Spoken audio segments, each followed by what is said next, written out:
반갑습니다. 오늘 또 기쁜 마음으로 즐겁게 우리 공부하죠. 성부와 성자와 성령의 이름으로 아멘.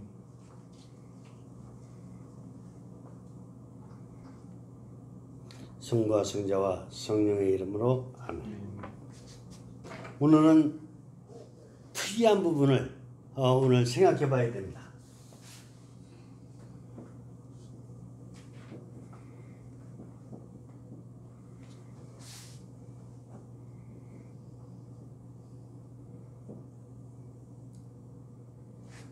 이게 뭐냐?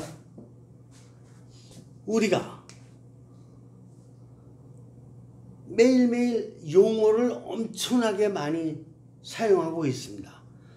용어가 없으면은 대화가 안 되고 관계가 안 맺어지듯이 살 수가 없는 것입니다. 우리는 용어로 다 사는 것이에요.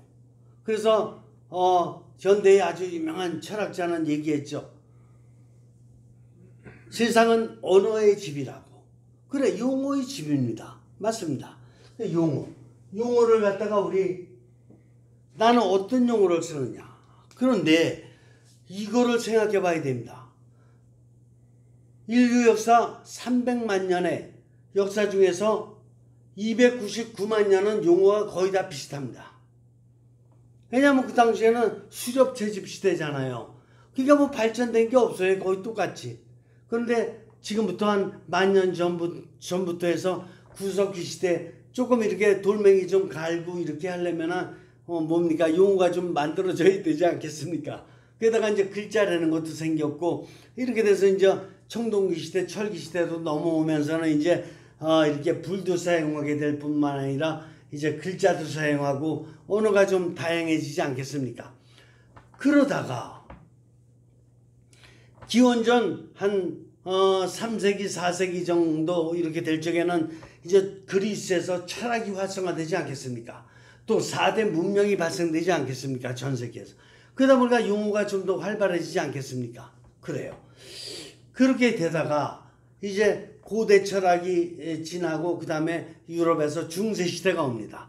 중세시대가 오는 관계로 해서 또 영적인 용어, 그리스도교의 영적인 용어가 많이 개발되고 또 인도에서는 힌두교적인 용어가 많이 또 개발되고 중국에서는 또 이렇게 유교적인 용어가 많이 또 이렇게 개발되고 이렇게 약간 여러 차원에서 용어들이 많이 개발됐어요. 이건 뭐 당연히 문화사적 관점에서 우리가 뭐 다 알고 있는 거 아니겠습니까? 그런데 중세시대가 끝내고 르네상스 시대가 지나가면서 뭐가 오느냐? 이제 인간의 지성을 중심으로 하는, 인간의 이성을 중심으로 하는 뭐야? 인간 중심의 세상이 도래합니다. 그게 뭐냐?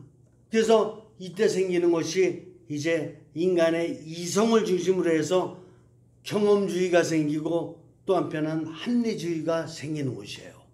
그래서 경험주의가 발전돼서 오늘날에 이르는 과학, 자연과학을 위시해서 여러 과학들이 많이 생긴 게 된 것이고 또 이런 합리론을 기초로 해서 여러 가지 이성의 이런 어떤 그 철학들이 형이상하게 이르기까지 발전이 되었던 것입니다.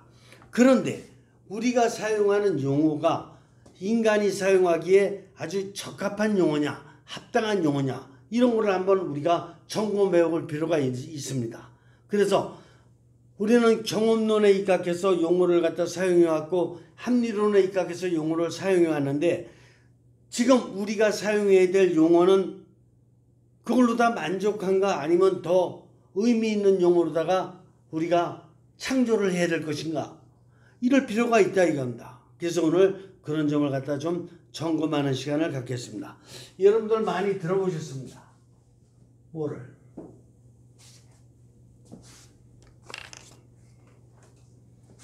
여러분들 근본주의다.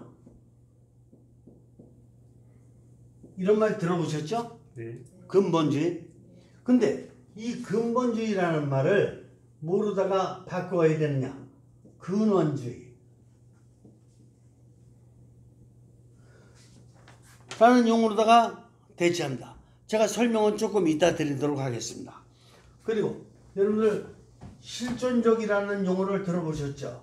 네.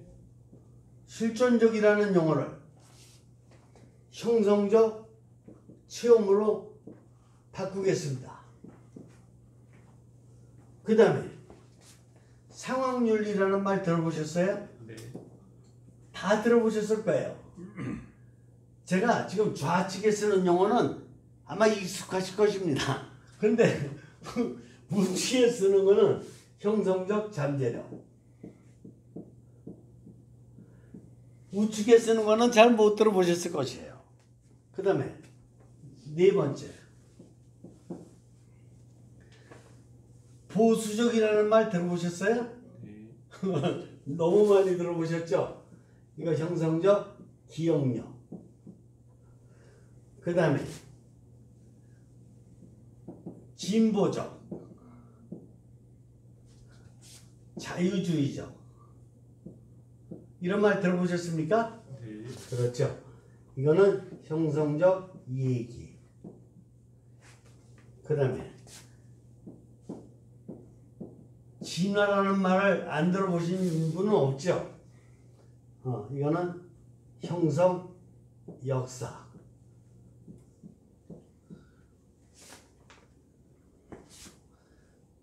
일곱 번째, 결정 요소들. 이거는 형성적 삶의 지시들. 그 다음에 내적인 헌신. 이것도 들어보셨습니까? 헌신적인 삶을 살아야 된다. 이런 거 들어보셨잖아요. 네. 예. 내면 형성. 그 다음에 자아 실현은 들어보셨습니까? 네. 너무 많이 들어보셨죠? 인격 성취. 이거는 삶의 형성. 그 다음에 정신요법은 들어보셨습니까? 네. 정신요법이라는 용어도 요즘에 들어와서 많이 씁니다. 집단역학은요. 이거 심리학적 용어라 아마 집단역학은 못 들어보셨을 수도 있습니다. 이게 상호 형성. 그냥 자 일단 여기까지 보겠습니다. 보면은 우리는 여태까지 근본주의라는 말을 많이 썼는데 왜 근본주의라는 말을 쓰지 말고 근원주의라고 써야 되느냐? 여러분들 이런 얘기 들어봤어요? 이슬람 근본주의자. 또 일부 이렇게 그리스도교의 복음주의적 결사체.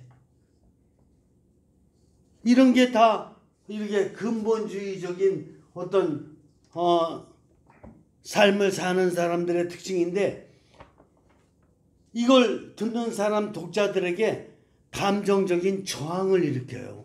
근본주의자 그러면 겁나지 않습니까?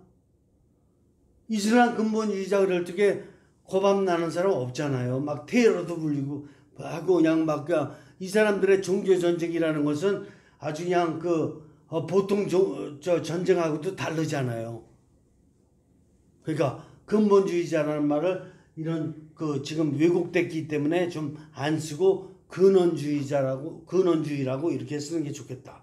또 실존적이라는 말. 실존이라는 게 삶의 현실을 얘기하는 거니까 당연히 그냥 실존해요. 그런데 왜 실존적이라는 말을 안 쓰냐?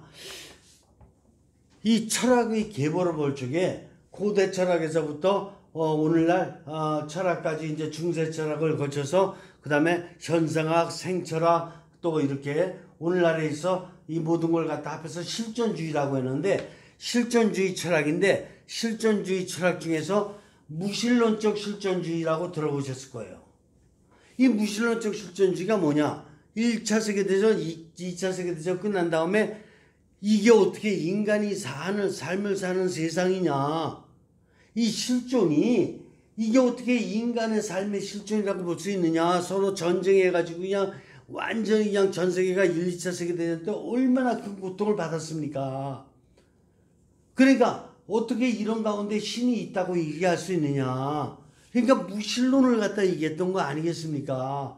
무신론적 실존주의. 그래서 실존이라는 말 자체가 나쁘지는 않을 텐데 일단은 무신론적 실존주의라는 사상이 팽배해 있습니다. 그리고 우리도 지금 우리 한국도 이렇게 삶의 상황 안에서 우리가 실존을 행복하다고 생각합니까? 아니면 행복 지수가 점점 떨어져 가지고 실존이 정말 왜 이래? 왜 이렇게 엉망이야? 이렇게 생각을 합니까? 그냥 반반이죠. 좋기도 하고 나쁘기도 하고. 그러니까 실존에 이렇게 부정적인 요소도 많이 들어가 있기 때문에 실존이라고 사용하지 않고 이걸 갖다가 근원주의다 라고 쓰는 거와 마찬가지로 이걸 갖다가 형성적 체험이다. 그러니까 우리 삶을 살아가면서 나름대로 체험을 하지 않겠습니까? 근데 좋은 체험을 하는 거는 형성적 체험이에요. 근데 좀 안 좋은 나쁜 체험, 그러니까 무신론적 실존주의 같이 나쁜 체험을 했다고 하더라도 그 안에서 언젠가는 깨달음을 얻을 수 있겠습니까? 없겠습니까? 깨달음을 얻을 수 있으니까 1차 세계대전 후에 국제연맹이 생겼고 2차 세계대전 후에 국제연합이 생기지 않았습니까? 그와 마찬가지로 우리도 지금 현실 안에서 실존적으로 다 좀 잘못된 어떤 실존을 경험했다 그러더라도 우리는 형성적으로 다시 이렇게 재형성시킬 수 있는 어떤 깨달음을 얻을 수 있는 거 아닙니까? 잘못했다고 무조건 나쁜 건 아니지 않습니까? 그 안에서 새로운 깨달음을 얻을 수 있는 것이. 그러니까 이걸 형성적 체험이라는 용어로다가 받는다. 이렇게 되는 것입니다. 그 다음에 이게 상황윤리라는 말을 안 쓴다. 왜 그러냐? 이렇게 상황윤리의 초점은 인간 개개인의 상황이 특별한 상황이 있기 때문에 그걸 갖다가 좀 이렇게 반영해 줘야 된다. 특별히 이제 법정 같은 데서 아마 판사님들이 아마 이 사람의 그 상황윤리를 좀 이렇게 감안해 줘 가지고 어떤 판결할 적에 고려하고 그러는 경향이 많은데 이거를 갖다가 각 사람들의 개인의 상황에 너무 막 집중해 가지고 그 상황만 고려하는 이런 경향이 있다 이겁니다. 그래서 이 상황이 그 개인뿐만 아니라 주변의 여러 상황도 있고 또 사회적인 상황도 있고 여러 가지 상황들이 종합적으로 다 고려되면 좋은데 상황윤리라는 말은 지금 현재 처해진 이 사람의 지금 법정에 쓴 사람의 어떤 그 개인적인 상황을 갖다가 특별히 고려해 준다는 이런 경향이 많기 때문에 상황윤리라는 말을 쓰는 것보다는 형성적 잠재력, 그러니까 이 사람이 안고 있는 상황에 있어 가지고 어떤 그 잠재력이 좀 좋은 쪽으로 발휘될 때도 있겠고 좀 안 좋은 쪽으로 발휘될 때도 있었다. 그러니까 이 사람이 처해진 상황이 좀 이 사람이 잘못 나쁘게 판단할 수 있다라는 것은 그만큼 잠재력을 제대로 잘 발휘하지 못했다. 그러니까 잘 발휘하면 좋았는데 이런 식으로다가 판단해 주는 게 좋겠다. 이렇게 보는 것입니다. 그 다음에 보수적이다. 요즘도 보수주의라고 많이 그러잖아요. 보수적이라는 게 무슨 뜻이에요? 과거의 전통 중심이잖아요. 그러니까 과거의 기억력입니다 이게. 그러니까 과거를 갖다가 끝까지 잘 지켜나가고자 하는 어떤 이런 이미지가 강하다 이겁니다. 그런데 이것은 너무 감정적이고 또 정치적인 의미를 많이 띠고 있다. 보수적이라는 말이 정치적인 의미로다 많이 사용하고 있지 않겠습니까 지금. 그러니까 너무 감정적이고 정치적인 의미를 쓰고 있으니까 보수가 아니라 과거에 대한 형성적 기억력이다. 이렇게 쓰는 것이 맞겠다 이겁니다. 이해가 되십니까? 이거 굉장히 중요한 것입니다. 지금 이 정도 지금 이해하는 사회 분위기가 아닙니다. 여러분들 이거 들으시면서 여러분들이 나름대로 이렇게 계몽해 나가야 될 어떤 부분입니다. 또 이게 진보적이라는 말도 쓰죠. 그 진보 좋은 것입니까? 어떤 의미에서는 또 진보 쪽을 갖다 또 선호하는 사람들은 또 진보라는 말만 들어도 너무 좋아하고 그래. 근데 과거의 전통은 또 안 좋은 곳이에요? 그렇지가 않잖아요. 근데 자꾸 이것도 미래를 생각하면서 뭐 진보적이다 생각하면 뭐가 거기서 막 그냥 막 그 뻥뻥 뭐가 또 선물이 떨어지는 줄 알고 절대로 그렇게 안 됩니다. 그래서 이거는 미래에 대한 얘기가 뭐냐? 예견이라고 볼 수 있습니다. 얘기가 예견인데 이거는 뭐냐면 anticipation. PATION. anticipation. 예견력입니다. 이게 anticipation이. 그래서 미래에 대해서 이렇게 예견을 할 수 있다 이렇게 되는 것이지 미래가 제일 좋다 이렇게 되는 것은 아닙니다. 보수와 진보 모든 게 다 좋은 것입니다.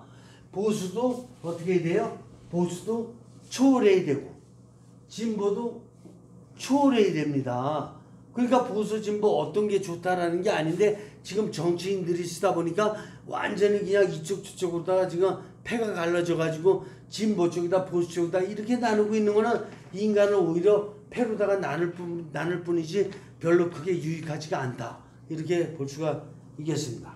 또 이제 진화라는 말이 있죠. evolution. 우리 진화라는 말을 많이 쓰는데 진화라는 말을 쓸 때 얼마 전까지만 해도 이거를 갖다가 물질적 또 생물학적 바로 이런 차원에서 진화를 많이 썼던 것입니다. 진화라는 말을 인간에게 적용해서 쓴 것은 불과 얼마 안 됩니다. 인간에게 대해서 진화를 썼습니까? 아니죠. 오히려 그리스도교에서는 뭐를 많이 썼습니까? 창조라고 썼어요. 그래서 진화론과 창조론을 갖다 대별해서 공부하기도 했던 것입니다. 한동안은. 그런데 진화라는 말을 이렇게 물질적이고 생물학적인 차원에서만 쓰는 게 아니라 이제 인류의 형성 역사, 진화라는 게 뭡니까? 자꾸 이렇게 보다 더 발전됐다, 진보됐다 이런 뜻 아니겠습니까?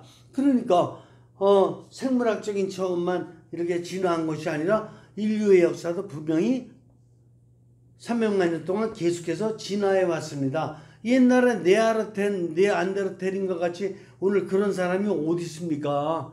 크로마뇽인 같은 사람이 어디 있습니까? 지금 다 완전히 연대 인류로다가 진화가 된 것입니다. 그리고 결정 요소도 또 아이들 용돈은 얼마 또 아버지가 보러 왔지만 아버지도 용돈 얼마 이렇게 이제 어머니가 나눠주시지 않겠습니까?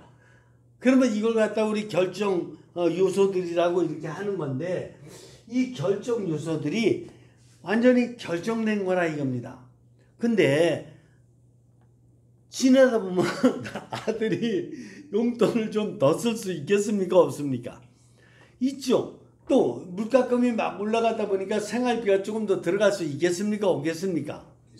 있죠. 아버지는 또 생활비가 더 들어갔으니까 나 오늘 요번에 이거 써야 될 거 좀 덜 쓰겠다 그러면서 동료들이랑 한잔 먹을 것도 좀 덜 먹고 이렇게 할 수 있지 않겠습니까? 그러니까 결정된 게 아니라 삶을 위한 지시인데 이 지시는 변동될 수 있는 거 아니겠습니까? 보다 더 좋은 의미로 그러니까 삶의 지시라고 쓸 수 있겠다 이렇게 보는 것입니다. 또 내적인 헌신. 내적인 헌신인 게 참 좋은 거죠. 내적으로 내가 헌신적인 삶을 살겠다. 그런데 여기에는 어떤 한계가 있냐면은 내적 헌신을 한다고 할 적에 내가 있지 않겠습니까? 제가 이 두 뼈를 계속 많이 그릴 겁니다. 내가 육신과 정신과 영이 있습니다.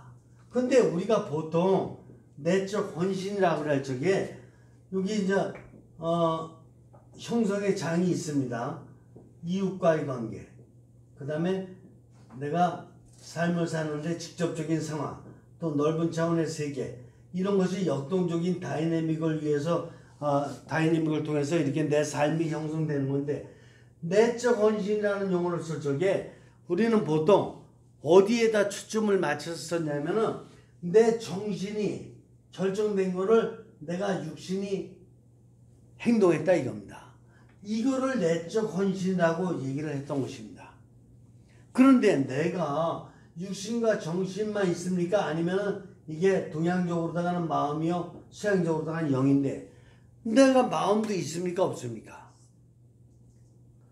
마음도 있지 않습니까? 근데 마음을 왜 빼버리고 정신으로 결정한 걸 가지고 육신으로 행동한 걸 갖다가 내적 헌신이라고 일반적으로 이렇게 쓰는 것입니다. 그러니까 이게 영이 들어가 보면은 또 정신보다 더 높은 차원의 어떤 헌신을 할 수 있는 것입니다. 이런 게 어디서 볼 수 있느냐? 모든 여러 종교들을 봐도 그러는 거고, 여러분들 그 슈바이처 박사도 어떻게 됐습니까? 아주 뭐 박사학위까지 막 그냥 다 그냥 그 쟁쟁한 지식인이요, 인격자인데 아프리카 가서 헌신하지 않았습니까? 그분의 헌신이 정신과 육신 가지고 했던 것입니까? 정신을 훨씬 뛰어넘는 이런 힘을 가지고 아프리카 가서 헌신했던 것입니다. 이거는 내적 헌신 이상인 것입니다. 또한 내가 내적 헌신을 하기 위해서는 어떻게 되는 것입니까? 내 정신과 육신만 사용해서 헌신할 수 있습니까? 아닙니다. 이게 그 이웃인 그 부모의 영향도 받은 거고, 선생님의 영향도 받은 거고, 자기 은인들의 영향도 받은 거고, 또 상황에서도 가서 예를 들어서 그리스도교 입장 같은 경우를 보면은 로마에 가서 성지순례하면서, 이스라엘 가서 성지순례하면서 많이 받고, 또 불교인들, 또 힌두교인들 이런 사람들도 인도나 사우디아라비아 가가지고 또 많은 영향을 받지 않습니까? 그런 것들이 종합적으로 이루어지면서 내적 헌신이 이루어지는 것이지, 자기 정신과 육신만 가지고 내적 헌신이 이루어지는 건 아니지 않습니까? 그렇기 때문에 이걸 내적 헌신이라 그러지 말고 종합적으로 다 내면 형성이라 그러자. 이 내면이 형성되는 데 있어서 이런 모든 형성회장의 모든 관계들을 다 받아들인 이런 삼중 구조에 내가 결정을 내린 거다. 그래서 이렇게 내면 형성이라고 한다. 이렇게 보는 것입니다. 또한 자아실현과 인격성취. 자아실현. 어떻게 보면 좋은 의미 같습니다. 자아실현한다는 것이 인격성취도 좋은 것 같고, 그런데 자아실현도 결국 보면은 조금 전에 말씀드린 내적 헌신과 마찬가지로 육신과 정신이 잘 사용하면은 자아실현이 된 거로 다 보는 경향이 상당히 많습니다. 영과 이런 마음의 차원을 완전히 빼버리고, 그래서 저 자아실현 인격 성취를 육신과 정신적인 차원에서 보는 경우가 많기 때문에 이거는 잘못된 것이고, 또 이 용어가 자아실현이라는 용어가, 인격 성취라는 용어가 요즘 삶을 사는 사람들을 갖다 현대인들을 놓고 보면 선진국일수록 자아실현 못한 사람들이 더 많죠. 인격 성취 못한 사람들이 더 많고, 왜 그러냐면은 지금을 물질 황금 만능의 시대라고 그러지 않습니까?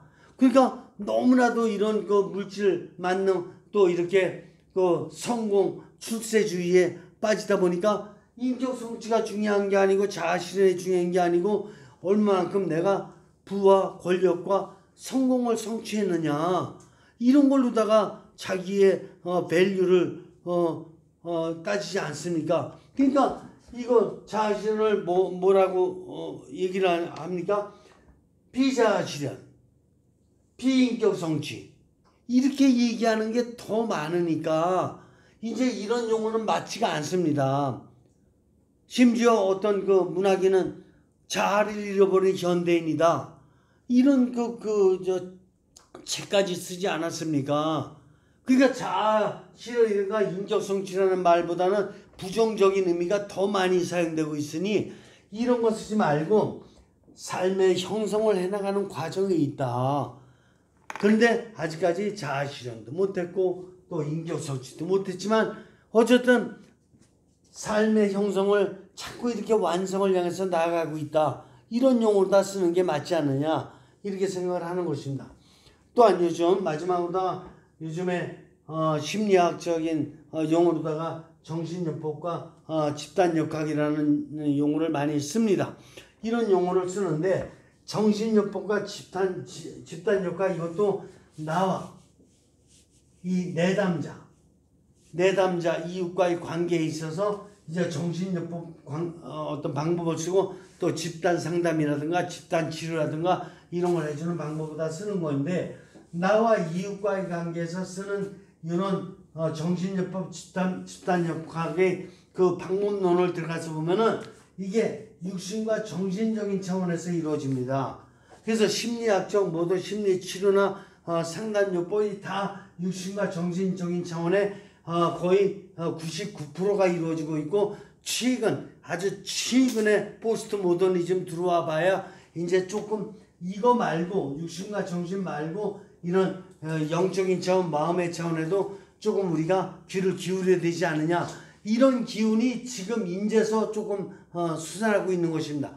그러니까 인간을 전인적으로 다 지금 치료하거나 이렇게 할 수는 없는 것입니다. 그냥 그때 상황에 맞게끔 이 내담자가 과거에 건강했었던 가정생활, 직장생활 할 수 있는 그 정도 수준으로다가 되돌려주는 걸 목표로 하고 있지 이 사람의 전인적인 어떤 그 힐링이라든가 전인적인 완성을 향해서 도움을 주지는 못하는 것이 바로 정신요법 내지 집단역학입니다. 그거에 비해 가지고 상호형성이라는 건 무슨 뜻이냐 하면은 이 상담자와 내담자 사이에 계속 형성적인 관계가 이루어집니다. 반형성이 아니라 형성적인 관계, 도움을 주는 관계. 근데 서로 도움을 주는 겁니다. 이게 상담자만 내담자에게 도움 주는 것 같아요? 아니에요. 내담자의 상황을 듣는 상담자도 인간에 대한 이해의 폭을 상당히 넓고 깊게 가져가면서 많은 깨달음을 얻을 수 있는 것입니다. 부모가 자녀를 기를 적에 자녀한테 사랑을 주기만 합니까? 아닙니다. 이 유아의 해맑은 미소와 유아의 그 섬찟한 이런 어떤 번뜩거리는 어떤 그 지성을 통해서 부모가 깜짝깜짝 놀랄 때도 많이 있는 것입니다. 그러니까 항상 상호 관계입니다. 그렇기 때문에 이렇게 상호 형성적인 관계에서 서로가 서로 도움을 받고 있다. 이렇게 얘기하는 것이 전인격적인 차원에서 인간의 삼중구조 차원에서 이것이 맞지 않느냐. 이렇게 현대의 용어를 갖다가 한번 점검해 볼 필요가 있다. 이런 걸 말씀을 드립니다. 그리고 이 형성과학이 아주 가장 현대의 과학적인 학문으로다가 정초된 첫 번째 이런 그 인문학적인 과학 형태를 띠고 있기 때문에 일단 용어에 대한 점검부터 해서 과거 적어도 한 500~600년 동안 좀 길게는 한 2000년 동안 사용했던 학문의 용어, 종교의 용어를 갖다가 한번 종합적으로 다 검토해 보면서 새로 이렇게 인간 전체를 이해할 수 있으면서도 긍정적이고 또 초월적으로다가 이렇게 인간이 이런 걸 갖다가 이렇게 체득시켜 나갈 수 있는 용어를 개발했다라는 것을 말씀을 드립니다. 여러분들 한 번에 이 용어들이 다 이해될 수는 없습니다. 여러분들이 의학 용어를 들을 적에 한 번에 이해하겠습니까? 여러분들이 법에 대한 용어를 들을 적에 기소가 뭡니까? 또 이렇게 아마도 이렇게 소송까지는 알겠는데 더 깊이 있는 어떤 법에서 사용하는 용어 같은 거 여러분들 이해할 수 있겠습니까? 그러나 그런 것들이 보다 더 세분화되어 해서 현대인들에 맞게끔 용어 개발이 돼야지만이 인간에게 결국 혜택이 올 수 있게 되고 도움이 되는 거다. 이렇게 볼 수가 있겠습니다. 그래서 이 용어들을 갖다가 잘 묵상해 보신다면 여러분들 또 여러분들 자녀들 또 여러분들의 삶의 공간에서 대단히 유익한 이런 결실을 맺는 걸음이 될 것입니다. 자, 오늘 여기서 마칩니다. 자, 기도하죠. 성부와 성자와 성령의 이름으로